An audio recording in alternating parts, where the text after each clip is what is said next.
Good morning everyone, welcome back to your kid 7 public school online classes. ये आपकी Sanskrit class है और आज की संस्कृत क्लास में हम लोग आपकी संस्कृत सागर में संकलित जो आपकी पाठ्य पुस्तक है संस्कृत सागर उसमें संकलित कक्षा 5 पाठ 4, ठीक है, ये आपका पाठ 4 है। क्या शीर्षक है हमारे पाठ का? संप्रदान कारकम। देखो लिखा हुआ है चतुर्थ है पाठ है। चतुर्थ क्या होता है? चौथा। पाठ है माने पाठ, चौथा पाठ संप्रदान कारकम, ठीक है। संप्रदान कारक के बारे में आज हम लोग पढ़ेंगे। अत्यधिक इष्ट समझकर जब कोई वस्तु किसी को दी जाती है, इष्ट क्या? प्रिय होता है, ठीक है। अगर इष्ट समझकर जब कोई वस्तु किसी व्यक्ति को दी जाती है या किसी के लिए कोई कार्य किया जाता है तो वह संप्रदान कारक होता है। इसका चिन्ह के लिए या को, ठीक है। इसका चिन्ह क्या है, आप इसे कैसे पहचानेंगे? के लिए या को इसका चिन्ह है जिसको द्वारा आप पता कर सकते हैं कि ये संप्रदान कारक है।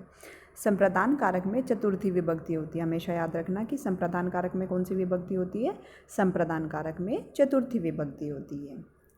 यथा जैसे नृपः विप्रेभ्य गाम ददाती, ठीक है, गायम ददाती। तो नृपः माने राजा, विप्रेभ्यम क्या होता है? ब्राह्मणों को, है ना। गाम जो है गाय ददाती देता है, ठीक है। तो इसमें जो है इसमें आप देख सकते हैं को, किसको? ब्राह्मणों को, ठीक है। तो इसमें कौन सा है आपका? संप्रदान कारक। कर्ता ने कर्म को कर्ण से संप्रदान के लिए, तो आपको इसमें बताया गया है कि के लिए और को, ये आपका जो है चिन्ह है जिसके द्वारा आप इसे पहचान सकते हैं कि इसमें कौन सा कारक है, के लिए और को। तो इसके बाद देख लेते हैं कि संप्रदान कारक में चतुर्थी विभक्ति होती है। हमेशा याद रखेंगे कि जो आपका संप्रदान कारक होता है उसमें चतुर्थी विभक्ति होती है। यहाँ पर ब्राह्मण राजा के लिए इष्ट व्यक्ति है, तो अतः विप्र में चतुर्थी विभक्ति का प्रयोग किया गया है। अब जो है इस पाठ को पढ़ लेते हैं। अब पाठ शुरू करते हैं कि विद्या विवादाय धनम मदाय, ठीक है। विद्या किसके लिए? विवाद के लिए। धनम धन अर्थात धन, मदाय यानी कि मद के लिए, यानी कि घमंड के लिए। शक्ति परेशान परपीडनम, शक्ति है क्या होती है? शक्ति किस चीज़ के लिए होती है? परेशान यानी कि दूसरों के, परपीडनम परपीड़ा यानी कि दूसरों को पीड़ा देने के लिए होती है। खलस्य शादो विपरीतम एतत् ज्ञानाय दानाय च रक्षणाय, कि जो दुष्ट व्यक्ति होता है ना, तो उसकी जो विद्या होती है, उसका जो ज्ञान होता है वह विवाद के लिए यानी कि झगड़ा करने के लिए, दूसरों से विवाद करने के लिए होता है। और जो उसका धन होता है दुष्ट व्यक्ति का, वो मद के लिए, घमंड करने के लिए होता है। और शक्ति है परेशान परपीडनाय, और जो उसकी शक्ति होती है, जो उसका बल होता है, वह काहे के लिए होता है? दूसरों को पीड़ा देने के लिए होता है। खलस्य शादो विपरीतम एतत्, जबकि इसके विपरीत जो सज्जन व्यक्ति होते हैं, साधु, जो साधु क्या होता है? जो सज्जन व्यक्ति होते हैं उनका जो इसके विपरीत होता है, उनकी जो सारी चीज़ें होती हैं इसके विपरीत होती हैं। जो आपका सज्जन व्यक्ति होता है वो खलस्य यानी कि जो दुष्ट होते हैं उनसे बिल्कुल विपरीत होता है। ज्ञानाय, उनका जो ज्ञान काहे के लिए होता है?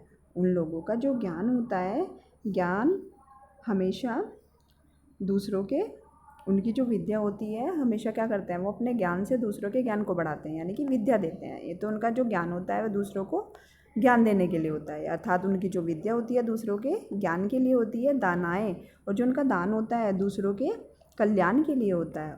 और च रक्षणाएँ, और जो उनकी रक्षा, जो उनकी शक्ति होती है जिसके द्वारा वो रक्षा करते हैं, है ना, जो उनका बल होता है वह सदैव दूसरों की रक्षा करने के लिए होता है। तो इस तरीके से आप इसको जो है पढ़ेंगे। देखो ये दिखाया गया है, इसमें आप देख सकते हैं ये चित्र। आचार्याय नमः, जो आपके आचार्य जी होते हैं, जो टीचर होते हैं, उनको नमस्कार करना चाहिए। पुत्राय स्वस्ति, ठीक है, पुत्र तुम्हारा कल्याण हो। श्री गणेशाय नमः, अपने बच्चे को आशीर्वाद दे रहा है ये। अध्यापक को नमस्कार। आचार्य नमः, आचार्य यानी कि अध्यापक को नमस्कार। पुत्राय स्वस्ति, पुत्र का कल्याण हो। श्री गणेश जी को नमस्कार। श्री गणेशाय नमः। अग्नेः स्वाहा, अग्नि के लिए स्तुति यानी कि नमस्कार। शिशुवे दुग्धम रोचते। जो शिशु होता है, जो बच्चे होते हैं, उसको दूध अच्छा लगता है। ठीक है, जो शिशु होता है उसको दूध अच्छा लगता है। रोचते अच्छा लगना। ठीक है, ओम नमः शिवाय यानी कि भगवान शिव को नमस्कार। तो ये जो है आप इसको पढ़ेंगे। अब इसके बाद अगले पेज पे देख लेते हैं कि इन्होंने कहा है कि अष्टादश पुराणेषु व्यासस्य वचदयम् प्रोपकाय, जो प्रोपकार है पुण्याय पापाय परपीडनम, कि जो व्यास जी के 18 पुराणों में 2 वचनों के बारे में जो है बताया है। जो व्यास जी हैं, अष्टादश पुराण यानी कि अष्टादश होते हैं आपके 18। ठीक है, 18 पुराण हैं हमारे। तो अष्टादश पुराणों में जो व्यासस्य वचदयम, जो व्यास जी हैं उन्होंने 2 वचन कहे हैं कि परोपकाराय, जो आपका परोपकार होता है, परोपकार यानी कि दूसरों पर उपकार करना, दूसरों की भलाई करना से क्या होता है, परोपकार, जो परोपकाराय होता है वह पुण्य के लिए होता है, और जो पापाय होता है परपीडनम, जो पाप होता है वह दूसरों को सताने के लिए। तो जो व्यक्ति दूसरों को सताता है उसे पाप लगता है, और जो दूसरों की सहायता करता है उसको हमेशा पुण्य मिलता है। तो ये बताया गया है। जो अष्टादश जो आपके पुराण है, 18 पुराण है, उसमें व्यास जी ने ये 2 बातें कही हैं कि जो परोपकार होता है वह हमेशा पुण्य के लिए होता है। देखो इसमें के लिए को इन जो है 2 का प्रयोग किया जा रहा है, ये चिन्ह है। और आपको पता है कि मैंने आपको बताया कि के लिए और के को ये जो आएंगे ये आपके संप्रदान कारक में आएंगे। ठीक है, ये विभक्ति चिन्ह है इनके। और इसमें कौन सी विभक्ति होती है? चतुर्थी विभक्ति होती है। तो आप इसको ध्यान रखेंगे। परोपकार से व्यक्ति को पुण्य मिलता है, जो दूसरों को सताने से, जब हम दूसरों को सताते हैं उससे पाप लगता है। तो परोपकाराय काय के लिए होता है? परोपकार पुण्य के लिए होता है, और पापाय जो है परपीडनम, हमेशा दूसरों को दुख देने के लिए होता है। तो आज आप लोग जो है इस चैप्टर की रीडिंग करेंगे। आज के लिए इतना ही। Thank you everyone for today.